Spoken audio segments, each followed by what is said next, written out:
আপোনাৰ মনত দুটা ভাগ থাকে, আমি দুটা পৃথিৱীত জীয়াই থাকোঁ।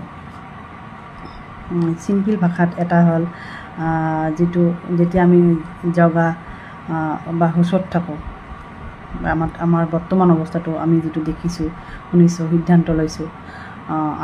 আনটো হ'ল আমি যেতিয়া হুঁচত নাথাকোঁ বা জাগি নাথাকোঁ, সেইটো তাতেও কিছুমান ভিজুৱেল থাকে, তাতে কিছুমান অডিঅ' থাকে, তাতে কিছুমান ফিলিংছ চেঞ্চেশ্যনো থাকে।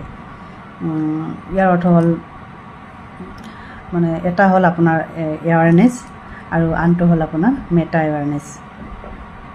মেটা এৱাৰনেছকেই বহুতে নাম দিছে ছাবকনচিয়াছ মাইণ্ড বা আনকনচিয়াছ মাইণ্ড। বুজি ল'ব মানে সেইটো আমাৰ ষ্ট'ৰ হয়, ছাবকনচিয়াছ মাইণ্ডটো আমাৰ ষ্ট'ৰ হয়, য'ত আমাৰ কিছুমান বস্তু প্ৰচেছ কৰি থোৱা আছে। তাৰে কিছুমান আমাৰ জনা আছে আৰু কিছুমান আমাৰ জনা নাই।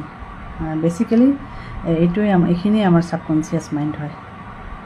আজিলৈ আহিছোঁ, থেংক ইউ। যদি মোৰ ভিডিঅ'বোৰ চাই আপোনালোকে কিবা ভাল লাগিছে বা কিছু কথা বুজি পোৱা যেন লাগিছে, তেতিয়াহ'লে লাইক, কমেণ্ট আৰু শ্বেয়াৰ কৰিব। তেতিয়াহ'লে আগলৈ ভিডিঅ' বনাবলৈ আৰু বেছিকৈ ইনস্পায়াৰ হ'ম।